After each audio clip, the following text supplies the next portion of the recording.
Bom dia a todos, que a paz do Divino Mestre Jesus esteja nos nossos corações agora e sempre. Nós vamos hoje, a palestra dessa manhã de domingo, dividir o tema com o Alberto, ainda dentro da terceira parte do Livro dos Espíritos, das Leis Morais, em que nós vamos tratar da Lei de Igualdade, capítulo 9 dessa terceira parte. Mas antes da gente falar sobre o tema da manhã de hoje, nós vamos ler uma página aqui, preparatória do nosso ambiente, do livro Vinha de Luz, Psicografia de Francisco Cândido Xavier, pelo Espírito Emmanuel, capítulo 71. Em nosso trabalho. Porque toda a casa é edificada por alguém, mas o que edificou todas as coisas é Deus. Paulo, em Hebreus, capítulo 3, versículo 4. O Supremo Senhor criou o universo, entretanto cada criatura organiza o seu mundo particular. O arquiteto divino é o possuidor de todas as edificações, todavia cada espírito constrói a habitação que lhe é própria. O doador dos infinitos bens espalha valores ilimitados na criação, contudo cada um de nós outros deverá criar valores que nos sejam inerentes à personalidade. A natureza maternal, rica de bênçãos, em toda parte constitui a representação do patrimônio imensurável do poder divino, e em todo lugar onde existe alguém, aí palpita a vontade igualmente criadora do homem, que é o herdeiro de Deus.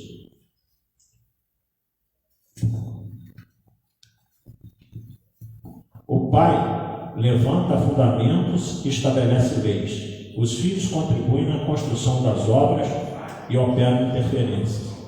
É compreensível, portanto, que empenhemos todo cuidado em nosso esforço individualista, nas edificações do mundo, convictos de que responderemos pela nossa atuação pessoal em todos os quadros da vida. Colaboremos no bem com o entusiasmo de quem reconhece a utilidade da própria ação nos círculos de serviço, mas sem paixões destruidoras que nos amarrem às ilhas do isolacionismo. Apresentemos nosso trabalho ao Senhor diariamente e peçamos a Ele distinguir as particularidades em desacordo com os seus propósitos soberanos e justos, rogando-lhe visão e entendimento.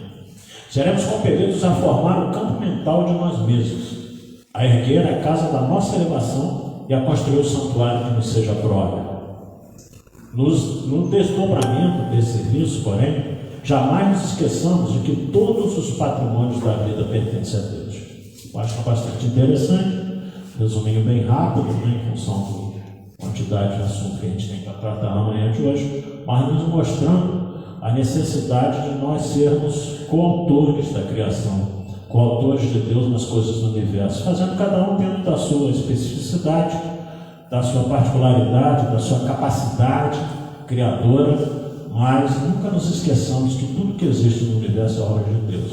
E como filhos dele, nós devemos não só manter, mas fazer com que essa obra cresça, melhorando-nos e fazendo com que nós sejamos melhores a cada dia dentro dessa proposta criadora. Então essa é a mensagem da manhã de hoje da página, e nós vamos passar ao Alberto para fazer a nossa prece inicial.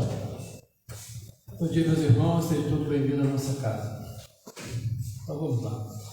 Pai de infinita bondade, mais uma vez a gente se reúne em seu nome para divulgar um pouco daquilo que o Senhor nos ensinou, aquilo que o Senhor nos passou, que a gente possa absorver e aplicar no nosso dia a dia, sabedores que somos ainda deficientes e que a gente está buscando ser um homem de bem.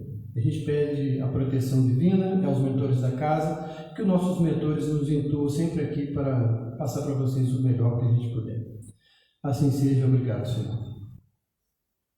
Bom, conforme nós anunciamos para vocês, o tema de hoje é da Lei de Igualdade, capítulo 9, do Livro dos Espíritos, na terceira parte. Então, o Alberto vai iniciar para a gente aí um comentário sobre Deus. Antes de mais nada, agradecer a generosidade do Roberto de dividir aqui a mesa com a gente. A gente, antes de a gente começar a entrar no tema, a gente só queria fazer uma breve introdução, porque a gente não fala só para os espíritas, a gente também fala para os simpatizantes, né? A gente está gravando e isso vai ainda continuar sendo repassado. Então, quando a gente pensa em Deus, o que vem à mente, né? Se Deus é bom, se Deus é justo, o que está descrito no Livro dos Espíritos e nas obras básicas e nas auxiliares? Eu acho que todo espírita vai dizer, qual é a primeira pergunta que está lá, né, Roberto, no Livro dos Espíritos? O que é Deus? Então vamos, Deus. Deus é a inteligência suprema, causa primeira de todas as coisas. Então, assim, não existe nada superior a Deus. Então, isso já é fato, né? E na questão 76 também no Livro dos Espíritos, na questão 76 no Livro dos Espíritos, está descrito que definição se pode dar dos espíritos. Pode-se dizer que os espíritos são seres inteligentes da criação, povoam o universo fora do mundo material. Então, assim, nós, espíritos encarnados, nós somos dotados também de inteligência, e o que é acima de nós é Deus que nos criou. É uma constatação, né? No item 115, também do Livro dos Espíritos, entre os espíritos, alguns foram criados bons e outros maus. Deus criou todos os espíritos simples e ignorantes. Então, assim, a gente está numa constante evolução. A gente está, quando a gente pensa em tudo aquilo que a gente vive hoje no mundo, né? A gente pode achar que algumas coisas são injustas, por exemplo, a pandemia. Por que levar um familiar meu? Por que uns sofrem dores e outro leva uma vida tranquila, até outros nascem em um berço, né, com maior condição, com maior conforto, e outros não. Onde está a justiça de Deus? É isso que a gente quer discutir um pouquinho aqui agora. Então, na questão 115, Deus não criou espíritos bons ou criou maus, simplesmente criou eles simples e ignorantes. Na 116, ele pergunta: há espíritos que permanecerão perpetuamente nas ordens inferiores? Não. Todos se tornarão perfeitos. Então a gente está na nossa jornada aprendendo. Alguns um pouco mais lentos, outros um pouco mais, caminham com mais celeridade. Na questão 258, escolha das provas.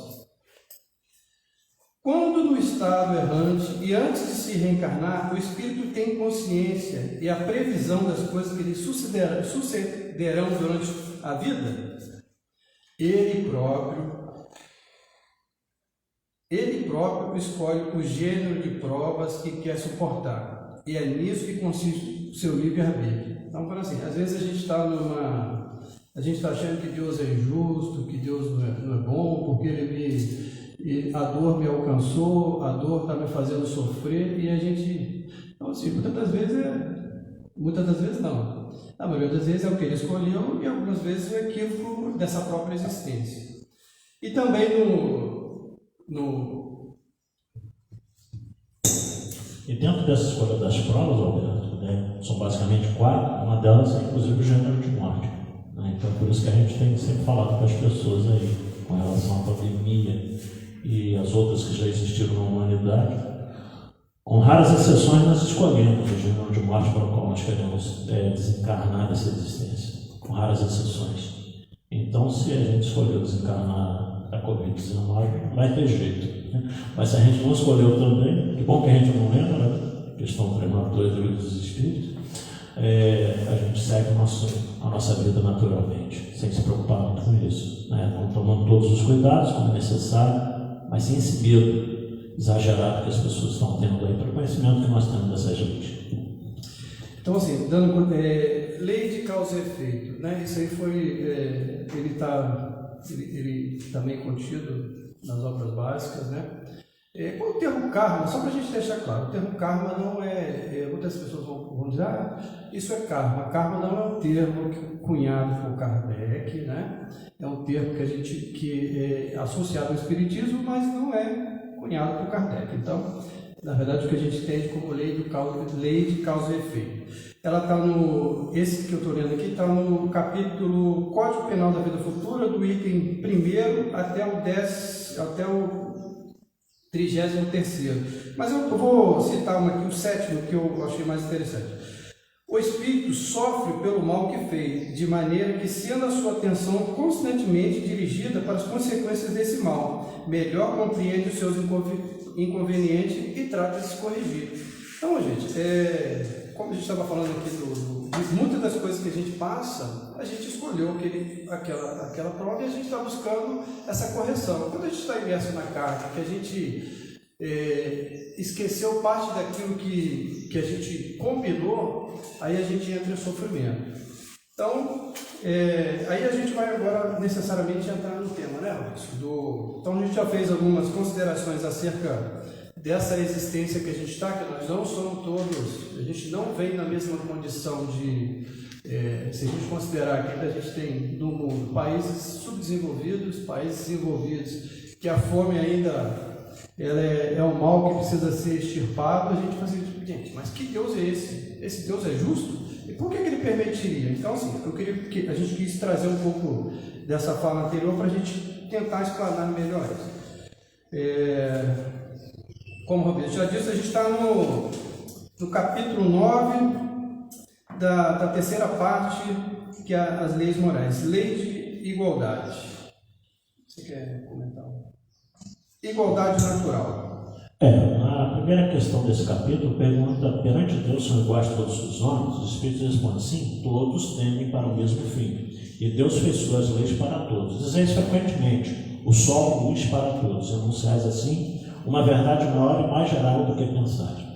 Alberto leu agora mesmo a questão 115 do Livro dos Espíritos. Todos nós somos criados iguais por Deus, simples e ignorantes, sem conhecimento das coisas, sem as experiências que as bagagens reencarnatórias vão nos acrescentando ao longo dessas experiências de vida. Por quê? Porque também, conforme ele diz, sendo Deus justo, não poderia criar criaturas diferenciadas.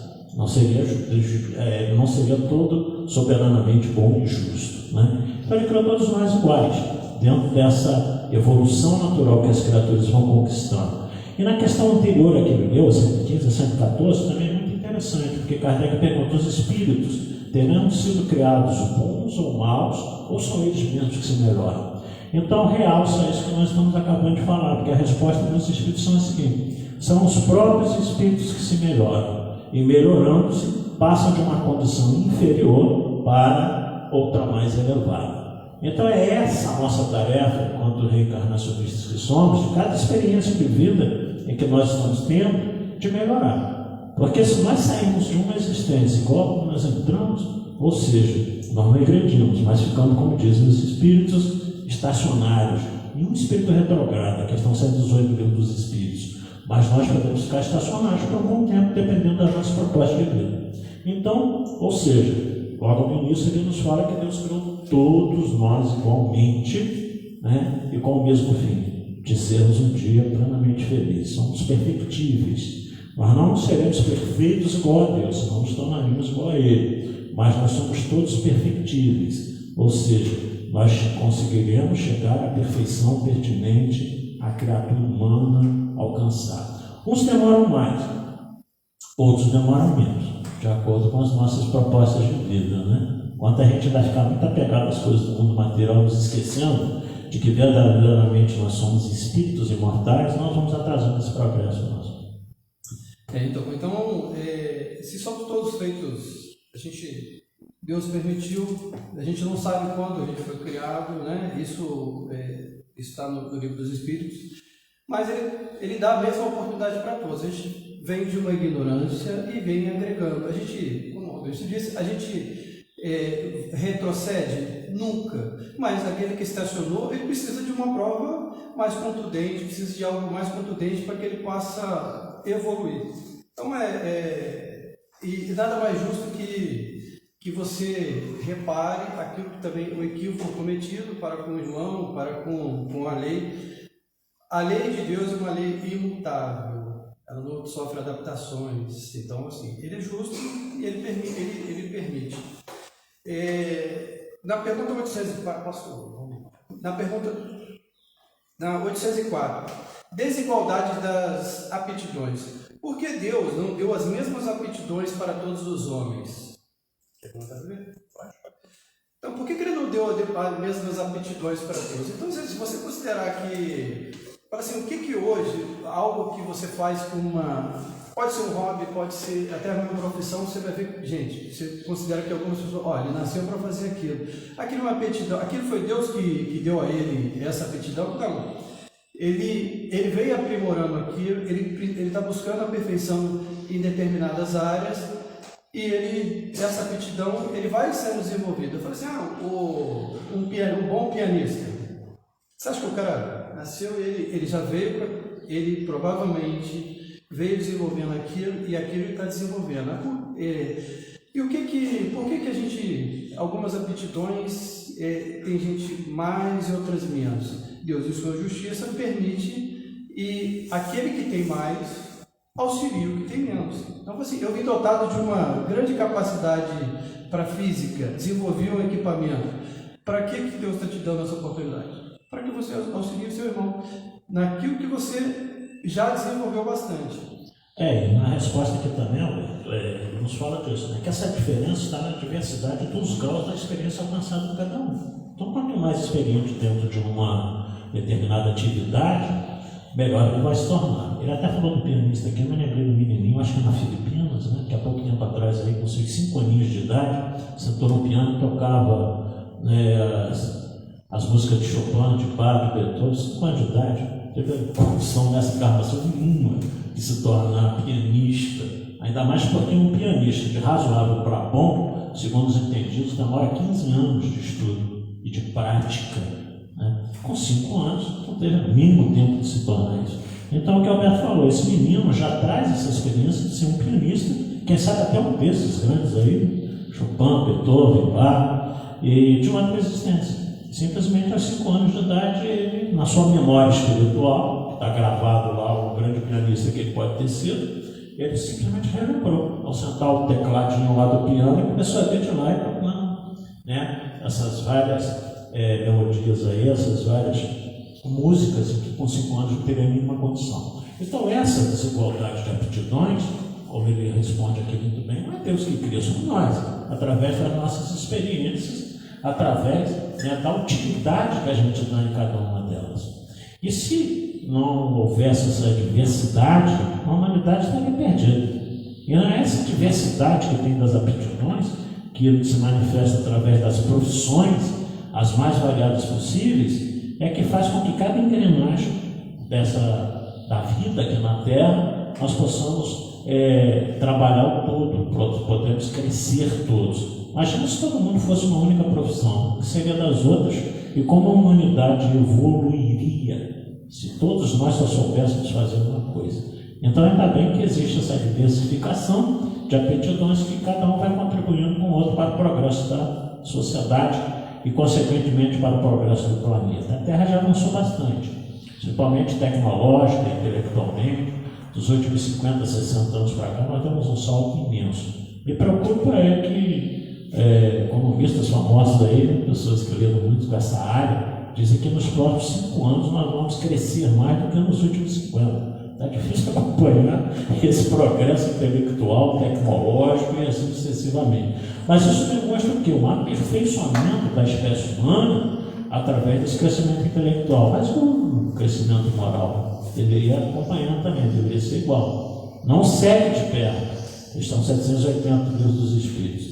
Não segue de perto a nossa evolução moral. Deveria ser assim, porque a intelectualidade nos dá o conhecimento das coisas. E a partir do momento que eu sei, que eu conheço, aí eu tenho mais oportunidade de fazer, de acertar, de fazer melhor. Mas nem sempre. E nós vemos ao longo da história da humanidade aí, quantas pessoas possuidoras de muita intelectualidade e moralidade nem tanto, né? Demonstrando que não caminham juntos. Embora Emmanuel, na questão 204 do livro Consolador, nos fale da necessidade do equilíbrio das duas asas, que ele chama a asa da intelectualidade e a asa da moralidade.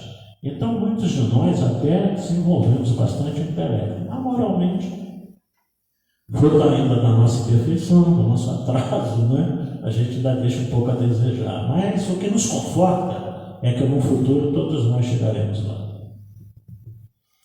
Ele também fala aqui um pouquinho do se a gente retrocede. Não, o que você adquiriu, você adquiriu. Como o Robinson disse, talvez o que a gente avança com uma certa com bastante no seu desenvolvimento intelectual, mas o moral precisa acompanhar e a gente tem os processos aí, né, para que isso aconteça. Na questão 806 ele fala das desigualdades sociais.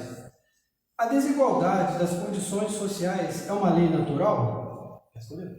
Pode. Tá. Aí ele diz, não, ele é obra do homem e não de Deus. Então, as leis sociais, se isso era algo natural, né? se a desigualdade se é uma condição social e se é natural. Ele responde que não, era obra do homem e não de Deus. Ele pergunta também, isso vai desaparecer um dia? De eterno não há senão as leis de Deus. Mais um pouquinho.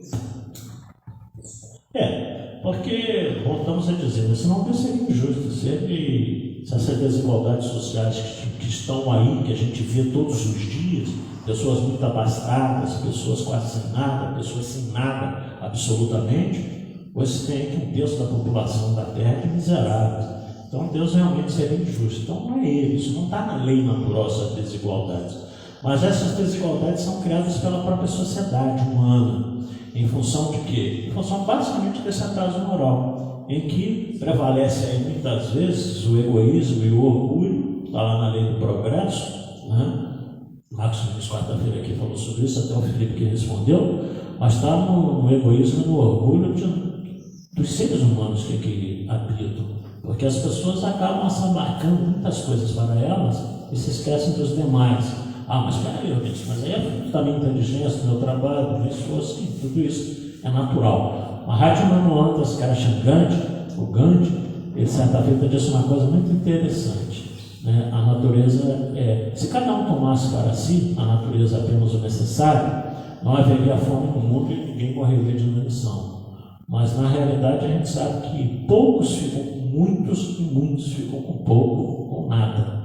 Isso então demonstra que essa desigualdade social não tem nada a ver com a lei divina, não tem nada a ver com Deus, mas tem a ver com o nosso egoísmo, com a nossa ignorância, né? Com a nossa falta de fraternidade, de caridade, de uma série de coisas. Apenas voltando um pouquinho atrás, na questão 805, é muito interessante que toda essa bagagem nossa, todo esse aprendizado, ele diz aqui, quando a gente passa de um mundo superior ao mundo inferior, isso geralmente acontece em termos de missão ou expiação, dependendo, né, daquilo que nós fizemos no mundo melhor e a gente foi guindado a passar para o mundo inferior, e numa dessas nossa bagagem se perde. Tudo que nós estamos vivendo, tudo que nós estamos aprendendo fica guardado. Potencialmente, nós muitas vezes se desperta na forma de uma intuição, às vezes até numa forma instintiva mesmo. Então, ou seja, nossas bagagens existenciais, que Carl Gustav Jung, discípulo de Sigmund Freud, chamava, né, do acúmulo das experiências nossas, só que Jung se aproximou, foi dos psicanalistas que mais se aproximou da doutrina espírita, porque ele acreditava simplesmente que todo esse legado de conhecimento era da humanidade que a gente transportava isso para nós. Ele se aproximou, porque na realidade o legado das experiências humanas são minhas mesmas, através das minhas várias encarnações. Mas ele se aproximou bastante do espiritismo, né? Então, demonstrando que, de fato, a própria ciência já pesquisa isso, que esse acúmulo dessas experiências, elas são vividas pela humanidade inteira, mas são experiências nossas, particulares, em que nós trazemos de uma existência para outra, não se perde. Obviamente eu não me lembro de tudo, que bom que eu não me lembro de tudo, né?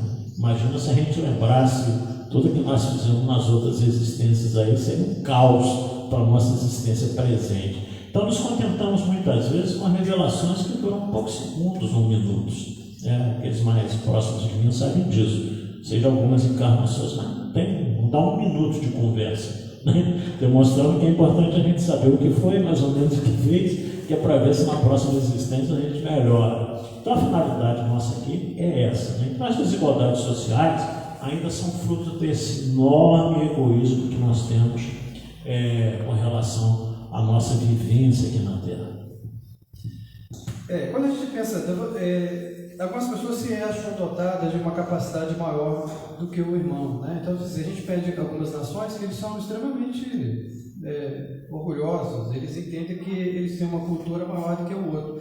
Então, por assim, isso é o quê? É fruto do orgulho, é fruto do egoísmo. Ele achar que a condição, a pandemia mostra isso, que os países desenvolvidos, se eles não protegerem os países menos desenvolvidos, eles vão ser alcançados também por novas cepas, por novas... Então, sim, isso é uma reflexão para hoje. A gente não pode achar que o mundo vai ser melhor se a gente não fizer a nossa parte. Então, a desigualdade vai desaparecer um dia?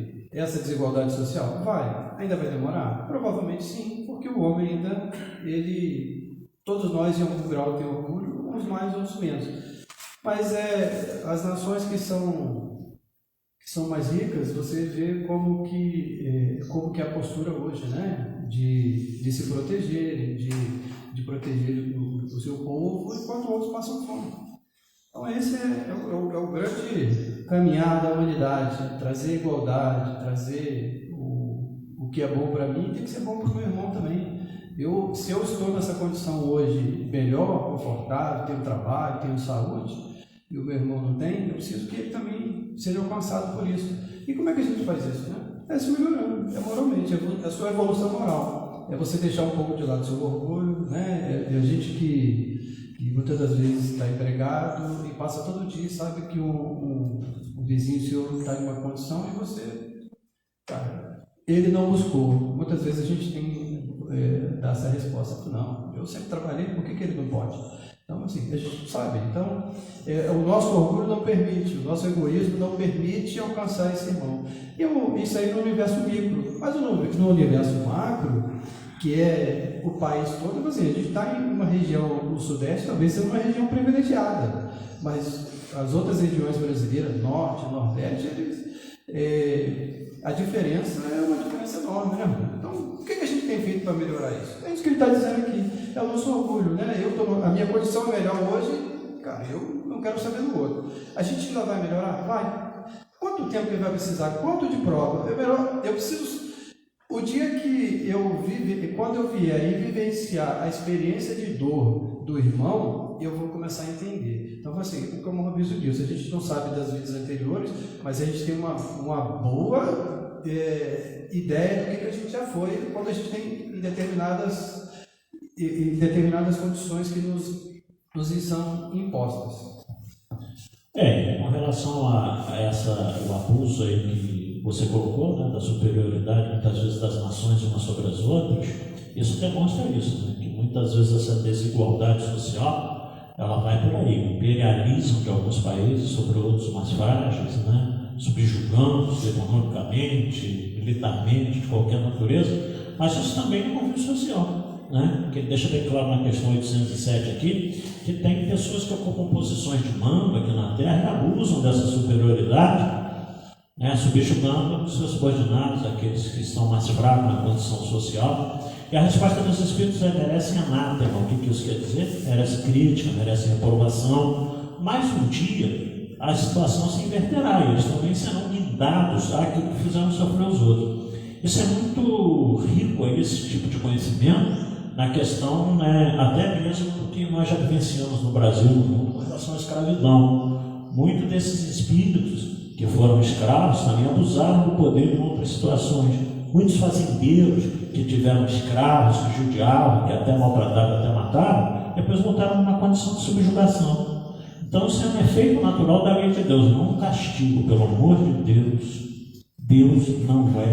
Deus não castiga ninguém, as suas leis nos educam, né? Às vezes dói aos ouvidos quando a gente ouve coisa dessa natureza. Falando, está assim, está passando por esse problema que Deus castigou, né? Não é o Deus que Jesus nos apresentou, não. Pode ser o Deus mosaico do Antigo Testamento, conforme está no livro de Levítico, mas não é o Deus que Jesus nos apresentou. Então toda a sua lei, ela nos é educativa, ela não é punitiva, ela visa nos corrigir.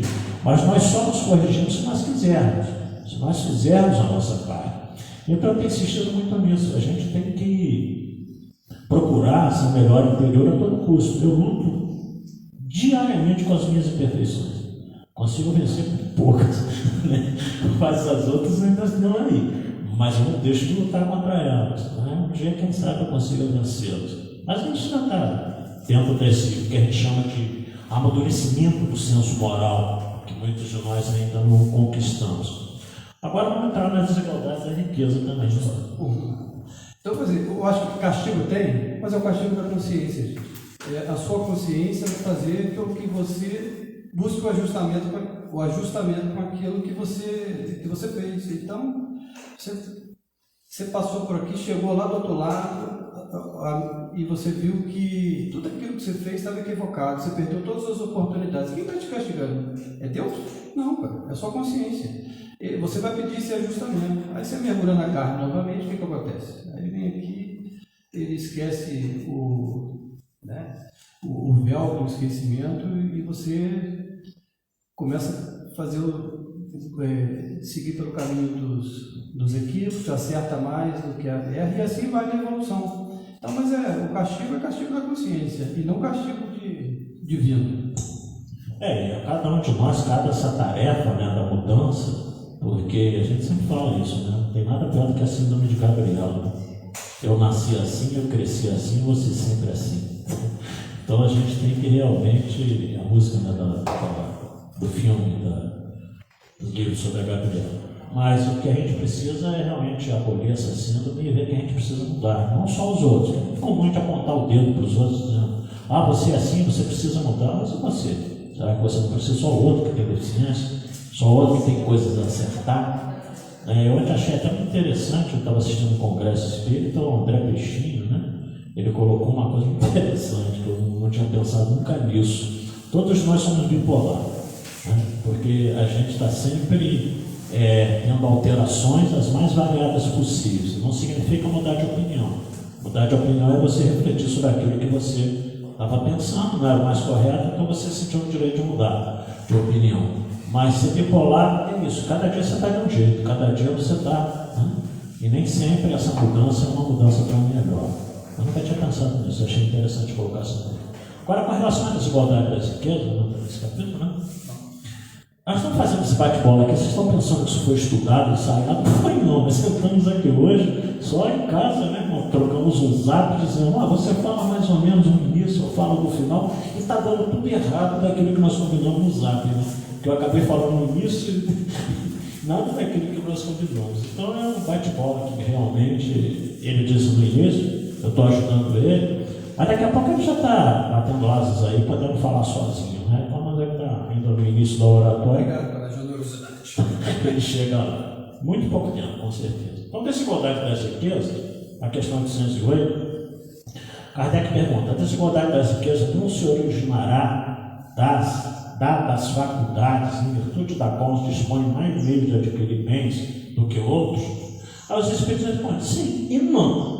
Porque tem pessoas que realmente, pela sua inteligência, conseguem adquirir riqueza, conseguem fazer fortuna. Mas aí Kardec pergunta assim: dá para olhar a carinha, o que dizeis? Né? Do roubo. Então nós sabemos que tem pessoas que enriquecem ilicitamente.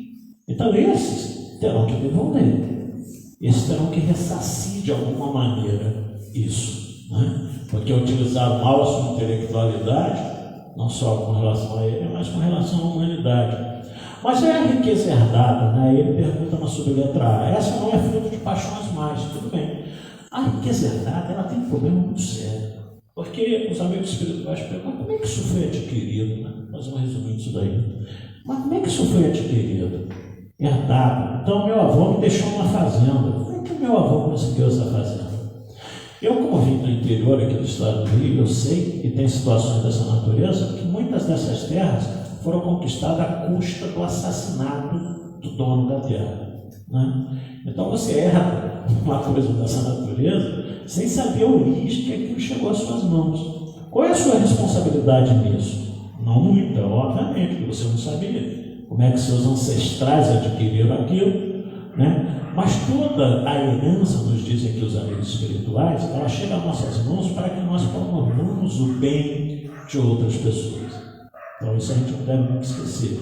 Eu ganhei uma coisa de uma forma muito fácil, isso não chegou fácil nas minhas mãos, sem que isso tenha uma obrigação, um comprometimento meu com relação a isso que chegou às minhas mãos. Aliás, a gente até comentava aqui ontem, lá na Solta, né? O Solange também está presente aí, só que alguns casos do Chico Xavier que a gente não conhecia, né? E o Haroldo Dutra Dias, na abertura do Congresso, na sexta-feira à noite, contou alguns casos interessantes. O Chico ganhou uma fazenda, uma vez. Ganhou uma fazenda de presente. Porque o Haroldo também disse uma coisa, que eu conheci em partes, que o Chico, na realidade, nunca faltou nada ao Chico, porque o Chico ganhava tantas doações, só que o Chico não ficava com nada, ele repartia tudo.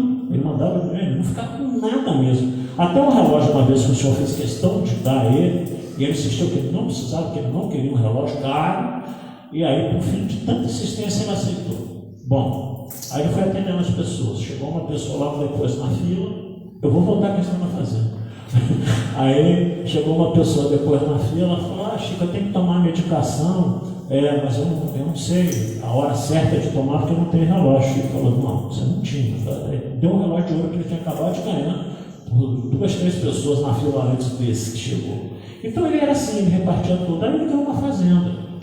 Ele ficou louco. Vai fazer uma fazenda. Segundo o Haroldo, hoje valeria em torno de 20 milhões de reais. 20 milhões. Então, claro que ele não ia ficar com aquilo. E aí, os amigos espirituais, foi mano, né? Chegou para ele e falou assim: você vai dividir essa fazenda para 2 instituições. E deu, nominou as instituições que ele deveria. Uma era uma instituição espírita, a outra era uma instituição de freiras que cuidava de meninas. Aí vocês imaginam, ele foi no cartório, fez a doação da fazenda para essas 2 entidades. Você imagina ele chegando, hipoteticamente, digamos assim, com um cheque de 10 milhões de reais para 2 instituições, né, filantrópicas. Como é que essas instituições não ficaram? Né? Então, demonstrando que, né, as heranças, a gente tem que ter muito cuidado, realmente. Não sabia como é que aquilo chegou. Obviamente, ele não ia ficar pela sua natureza muito simples, muito humilde, né? Mas ele passou aquilo logo para frente. A gente não tem necessidade de fazer isso, não, né? Se a gente quer mudar alguma coisa. Mas a gente deveria, inclusive, buscar histórico daquilo. É que fica aquilo chegou às nossas mãos. De que maneira? Então, é ilícito você receber aquilo? Não, claro que não. E muitas das vezes vai chegar para você uma herança ou aquilo que te foi herdado com um bem material, é para corrigir muitas das vezes algo que foi feito equivocadamente. Não tem problema nenhum em receber, não tem problema nenhum em viver uma vida confortável. Mas se aquilo lhe vem, como o bispo já disse, muitas das vezes ele chegou à família, está na família por uma questão de, na sua origem, não foi correto. Mas se ela chegou até você, é para fazer, como está descrito, para você corrigir um equívoco. Então, imagina Chico, se ele ficasse lá na história contada, se ele ficasse com a fazenda e, né, fizesse... Mas não, primeiro que ele era desprendido, né? Então, ele... fez o bom uso dela. Então, não tem problema nenhum em você ter bens, mas quando ele te chega, ele tem que para servir para alguma coisa. Não é que você vai sair distribuído, mas você é um empresário que tem dinheiro e aquilo veio e você divide os lucros com os seus empregados. Se você trata eles todos de forma justa, remunera justamente, você está corrigindo um equívoco de como aquilo chegou. Isso é o papel moral do indivíduo. Acho que foi o Gerson Simões, contou uma vez que em Voltregão já desencarnou faz tempo, tinha um empresário amigo dele no Rio, que além de todos os funcionários ter um bom plano de saúde, ele ajudava todos os funcionários a adquirir a casa própria.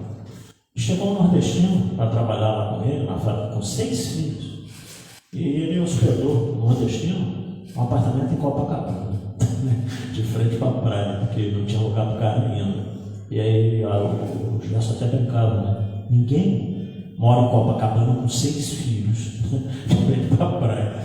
O nordestino ficou lá até que o patrão dele conseguisse uma moradia decente para ele. Então esse é um patrão que realmente utiliza daquilo que tem a benefício dos seus empregados, né? Ou seja, está cumprindo esse dever. Agora, com relação à igualdade das riquezas, a questão 811 é bastante interessante. Será possível, já terá existido a igualdade absoluta das riquezas? Então, vocês estão igualzinho? Isso aconteceu no Brasil uns anos atrás, aí, quando todo mundo só tinha 50 reais na conta, né? O que aconteceu? Dias depois, já estava todo mundo diferenciado. Já tinha uns que tinham mais, outros que nem 50 tinham, outros que estavam, né, devendo os 50, estavam menos. Ou seja, isso não tem jeito, não é por aí. A igualdade social não pode ser dessa maneira. E dizem os amigos tradicionais com muita propriedade. Não é possível, nunca existiu a igualdade das riquezas. Por quê? Exatamente por causa disso. O ser humano é diferenciado.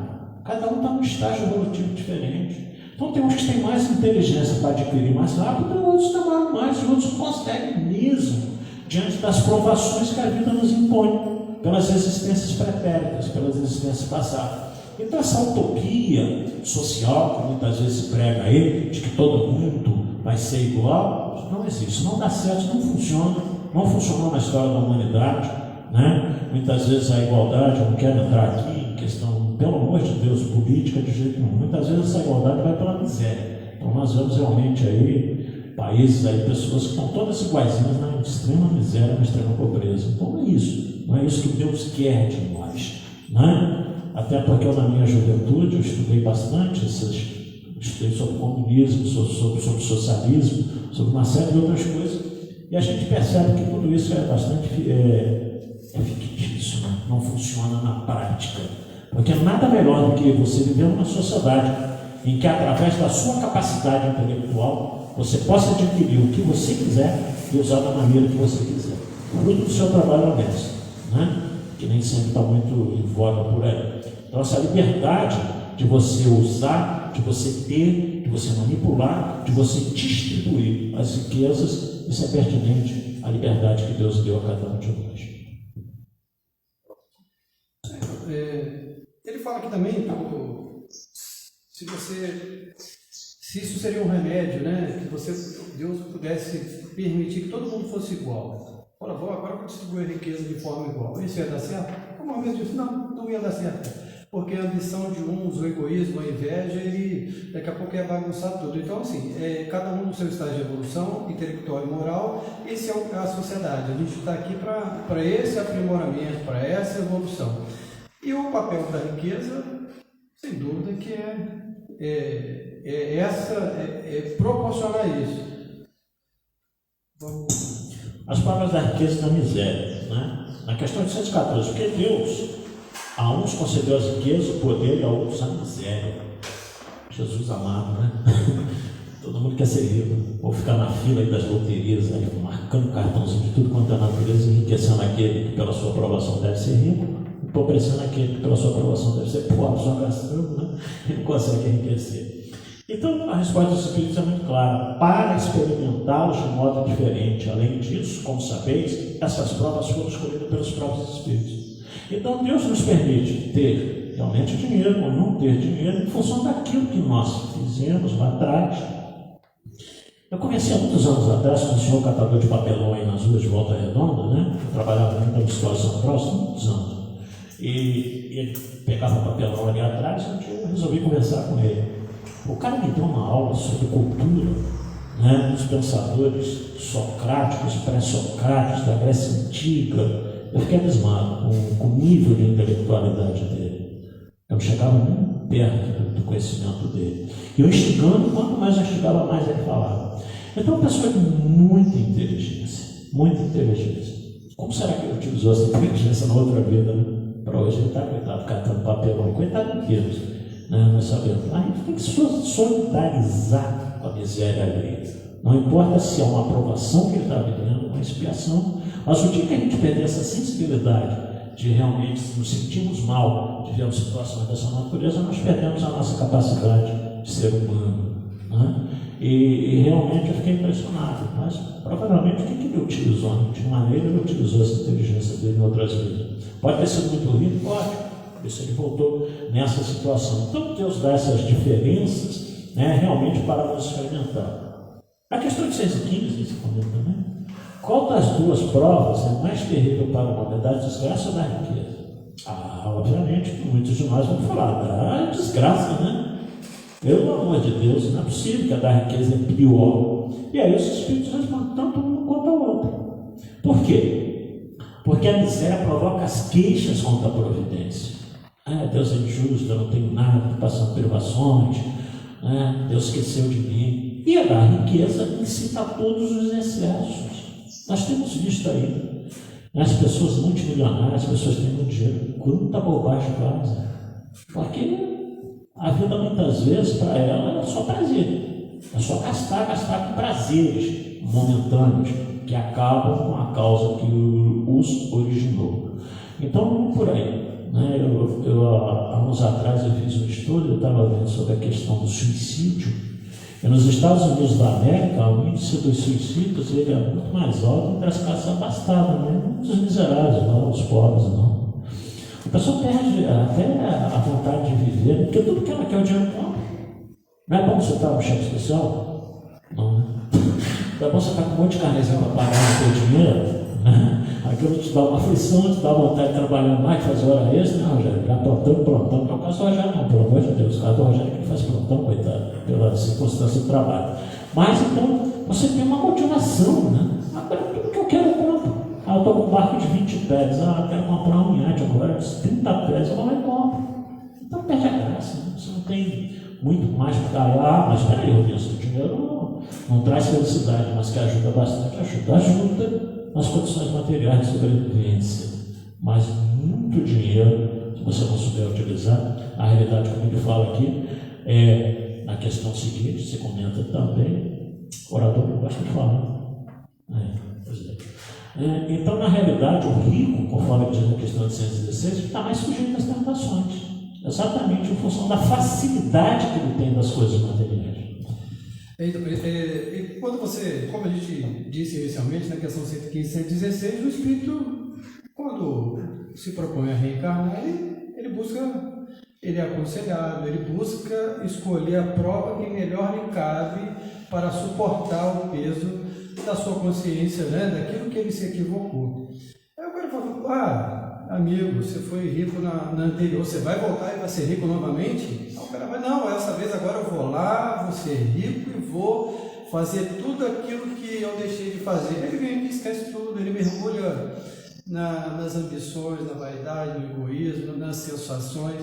Aí ele se equivoca novamente. Aí volta ele para lá. Aí ele volta, agora ele vai ser miserável, ele vai viver numa condição extrema. Vamos lá, o citado aqui na história que o Robinho falou, e o cara fica lá, e às vezes porque ele começa a murmurar, ele vai se lamentar, por que alguns têm melhores condições, nasceu em um país rico, nasceu de uma família que ofereceu a ele muito mais conforto. Tem gente que com 7 anos, aí, em Volta Redonda agora já eu tenho observado um fenômeno, né, de agora cada vez mais crianças com menor idade nos sinais. Será que isso é sinal da pandemia, de exploração, de uma condição social pior? Então, assim, provavelmente esse espírito está lá porque ele escolheu esse tipo de prova que anteriormente ele se equivocou. E ele aceita e ele vem. Então, assim, o caminhar do espírito diante da sua evolução moral e intelectual, ele escolheu um gênero de prova e ele está vivenciando tudo aquilo que ele precisa. O rico, por toda a tentação que ele está mais sujeito a se equivocar, né? Isso é um fato. Mas a gente tem bons exemplos de pessoas que são abastadas e conseguem e fazem trabalhos sociais. Muitas vezes, depois que ele desencarna, a gente, o empresário tal, ele era o fomentador, ele era o que mantinha determinada instituição, e ele nunca fez essa verdadeira caridade, essa é a oportunidade. Ele caminhou bem, ele se acertou com a sua consciência, com a justiça divina, e vai ter novas oportunidades. Já cresceu, já deu um passo na sua elevação moral. E muitos fazem isso de uma forma oculta, né? Que é mais interessante, como você falou, às vezes só depois que você sai. Você mesmo tem cantores famosos aí do público que já ajudam muita gente, mas não gosta muito de falar, né? E na questão, para a gente finalizar essa questão da riqueza, na questão de 116, Kardec pergunta, mas sendo rico, né, mais sujeito também às tentações, ele também terá mais oportunidade de fazer mais coisas, exatamente por ser rico? Aí os espíritos respondem, mas é justamente como ele sempre faz. Torna-se egoísta, orgulhoso, insaciável. Então, cada vez mais ele quer mais. Né? Ele acha que aquilo que ele tem, porque, obviamente, quanto mais você ganha, seu padrão de vida aumenta, seu gasto é maior, isso é natural. Só que aí ele se torna muitas vezes insaciável. E aí ele tem uma mansão e quer duas, tem duas e quer três, e assim vai sucessivamente. E vai juntando coisa. Então, é por isso que, na resposta, o comentário de Kardec nos fala, né, que a riqueza e o poder fazem nascer todas as paixões que nos prendem à matéria e nos afastam da perfeição espiritual. Por isso Jesus disse, né, é verdade, eu vos digo que é mais fácil um camelo passar por um buraco ou fundo de uma agulha, dependendo da tradução bíblica que vocês tiverem em casa, do que um rico entrar no reino dos céus. Condenou a riqueza, a desgraça? Obviamente que não. Ele simplesmente colocou isso naquela passagem do jovem rico, quando o jovem rico chega para ele e fala: bom mestre, o que eu preciso fazer para conquistar a vida eterna? Jesus já repreende de cara, fala: quem me chamas bom? Bom só Deus o é. E aí Jesus diz para ele: você quer conquistar a vida eterna? Vende tudo o que tens, dá aos pobres, depois vem e segue. O jovem foi embora entristecido. Jesus fez esse teste com ele porque Jesus sabia que ele tinha muito. Jesus fala assim: dá metade do que você tem, talvez ele fizesse. Então Jesus precisava testá-lo na sua capacidade de desprendimento das coisas materiais para se dedicar às coisas espirituais, que seria seguir a Jesus. Ele não conseguiu, né? Então é por isso que aí, depois dessa passagem, Jesus comenta isso. É mais fácil o camelo passar por um buraco de uma agulha do que o rico, vendo a situação do jovem rico, que segundo alguns historiadores, alguns autores, tratava de um príncipe, pelas vestimentas, pela postura dele. Então, demonstrando que o apego realmente aos bens materiais ainda dificulta muitos de nós a olharmos os valores espirituais. Ele não, só para ficar claro que não há nenhum problema em ser rico, né?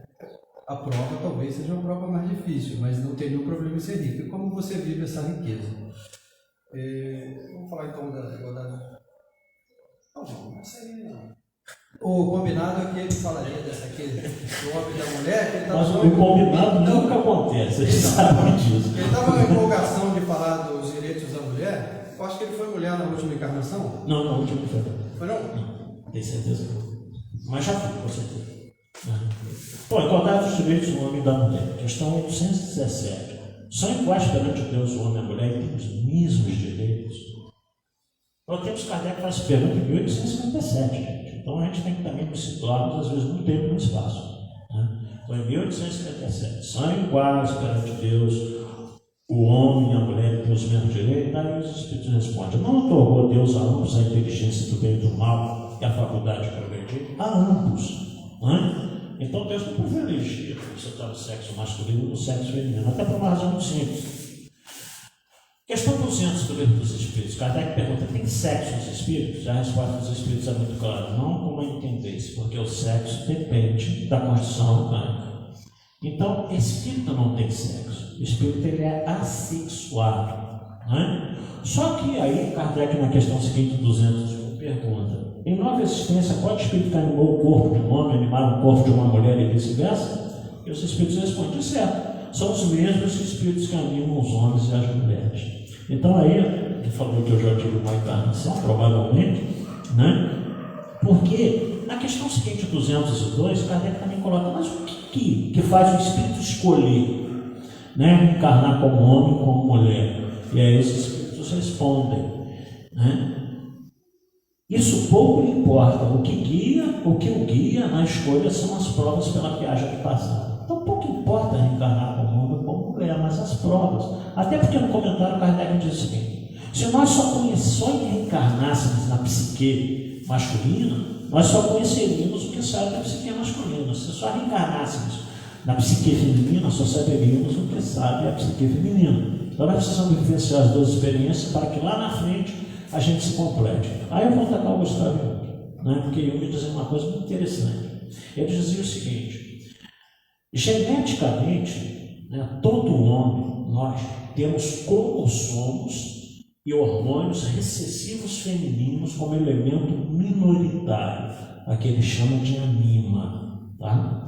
E toda mulher tem cromossomos e hormônios recessivos masculinos como elemento minoritário, o animus. O que isso quer dizer? Aí eu volto a dizer, Jung se aproximou bastante do espiritismo. Porque, como ele disse aqui, eu tive experiências no corpo feminino, talvez ainda volte a ter, obviamente, né? Nós guardamos essas experiências através desses cromossomos recessivos minoritários.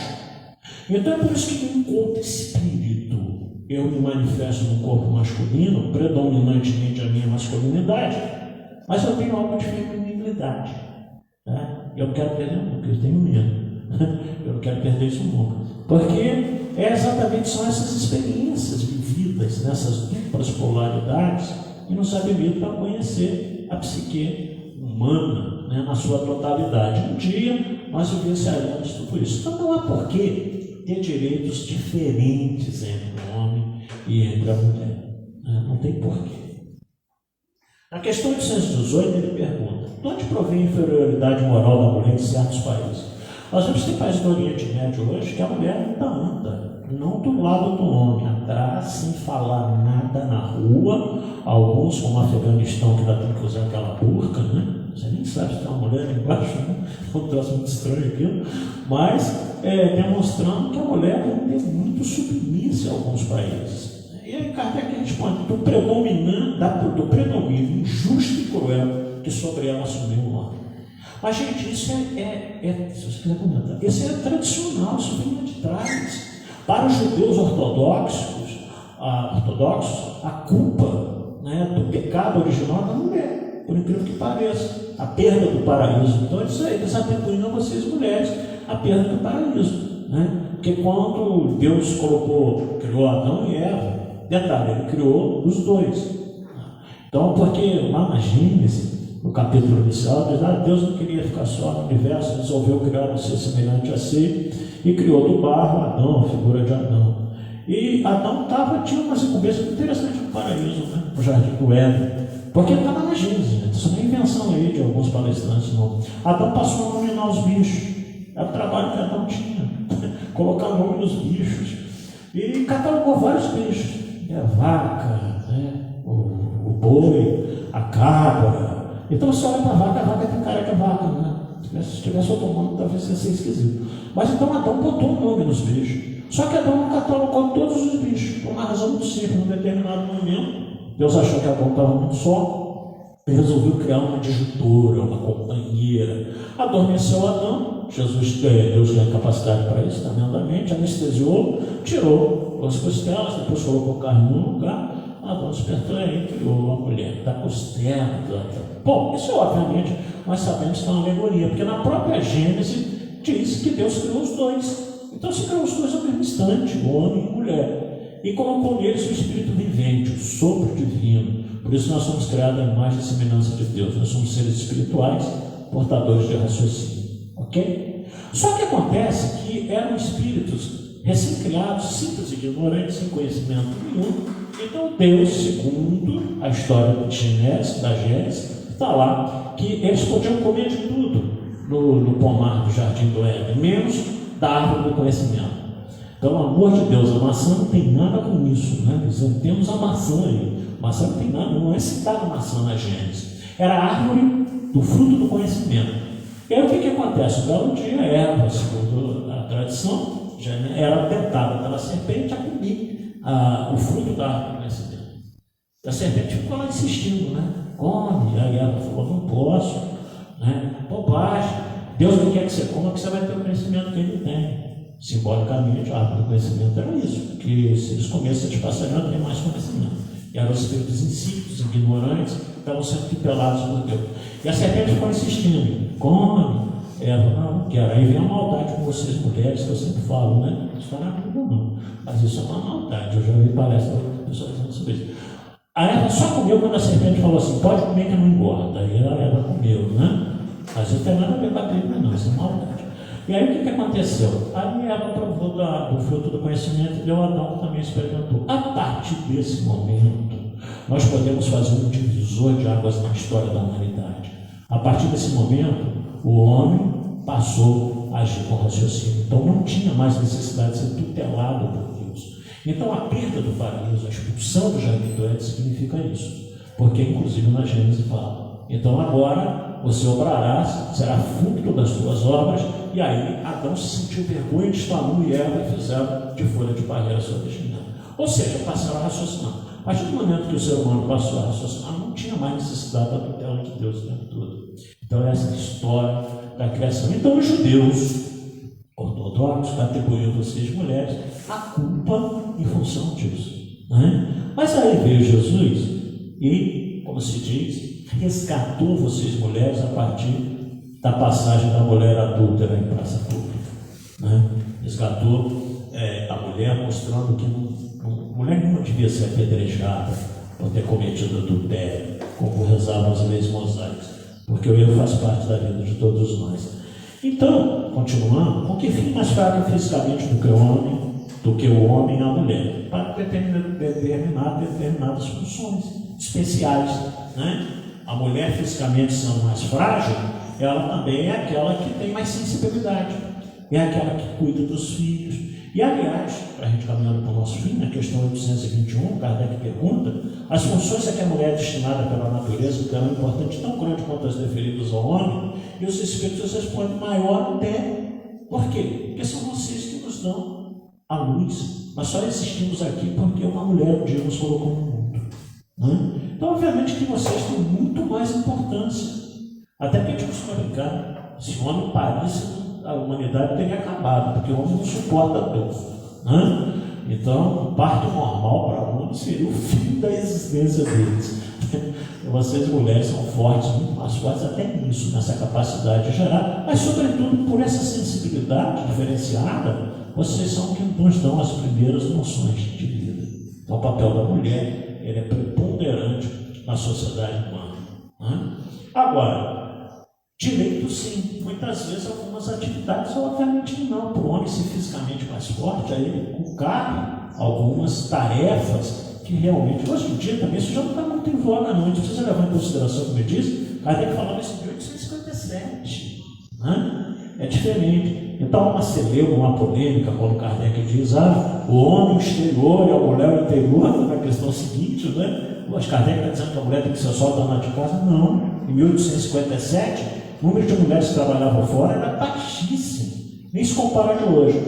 Eu vi uma pesquisa em 2018 agora: 64% das mulheres trabalham fora, mas 36% gostam da vida doméstica, gostam de ser dona de casa, gostam de cuidar do marido, gostam de cuidar do filho. Qual o problema?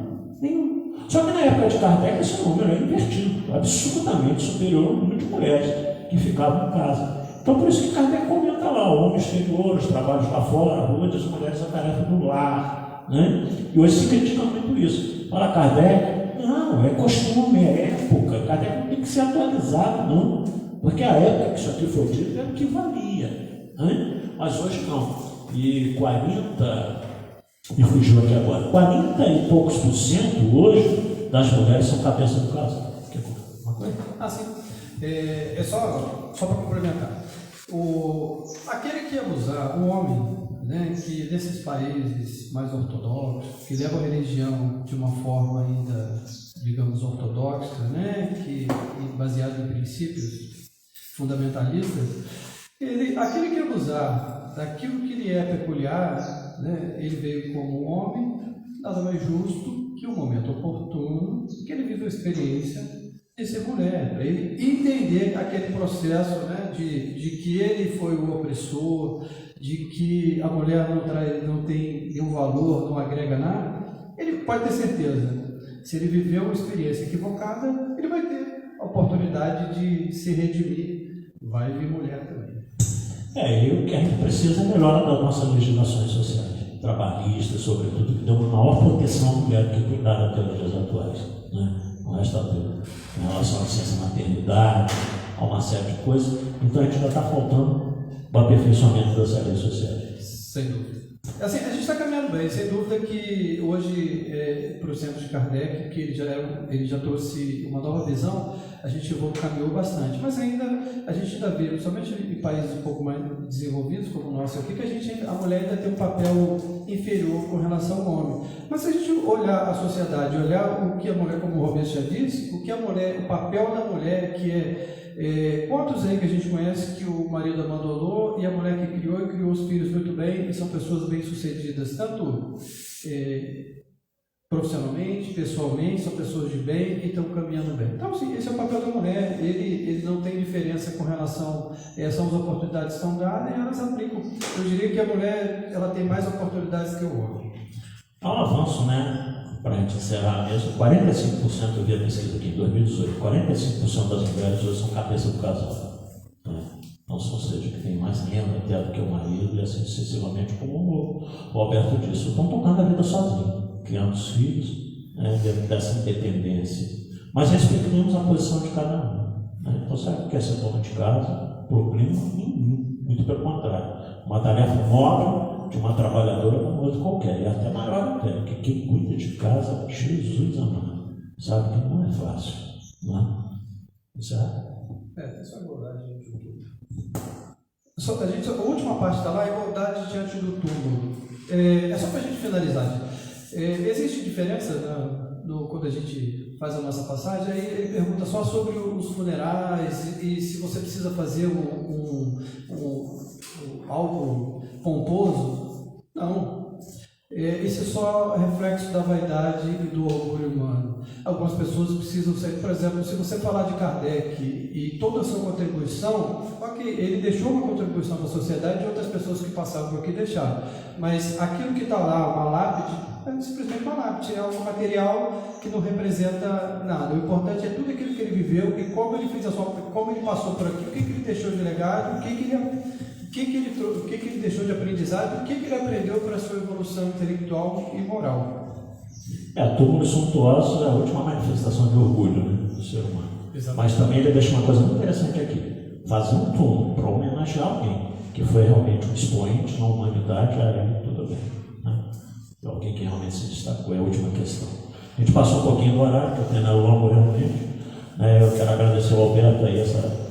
A realidade o tema seria só dele, como eu disse, né? Ele ainda está. Mas aí vocês notaram aí pela fala dele que ele pode falar tranquilamente sozinho, não precisa mais de ajuda. Né? Então, vou contar com a Altamia para me ajudar aqui. Vou contar com a Altamia para ajudar. Agradecer a Deus essa oportunidade. Agradecer a presença de todos vocês aqui no salão. Lembrando a vocês que nós colocamos ontem no quadro lá o decreto municipal do dia 20 de maio, mais atual sobre a pandemia, ok? Então nós estamos de acordo com todas as normas de segurança, tudo de acordo com aquele decreto ali prévio. Então nós vamos encerrar, passar para o trabalho de base, os passistas que estejam em condições, 4 também que separamos, de afastar umas cadeiras ali, tudo de acordo, né, para que a gente possa cumprir os protocolos de saúde do município. Agradecendo a presença de vocês internautas, aqueles que estão nos acompanhando aí ao vivo, no Facebook hoje, amanhã no YouTube. Nós queremos encerrar essa primeira parte agradecidos a Deus por essa oportunidade com oração que Jesus nos ensinou. Pai nosso que estás nos céus, santificado seja o vosso nome, venha a nós o vosso reino, seja feita a vossa vontade, assim na terra como nos céus. O nosso de cada dia nos dai hoje, perdoai, Senhor, as nossas ofensas, assim como nós perdoamos a quem nos tem ofendido. Não nos deixeis cair nas tentações do caminho, mas livrai-nos de todo mal, porque são teus o reino, o poder e a glória para sempre. Com essa prece, nós pedimos permissão aos mentores da casa, a figura maior do Dr. Adolfo Bezerra de Menezes, para passar para a segunda parte da nossa Câmara de Classe. Que assim seja. 4 passistas.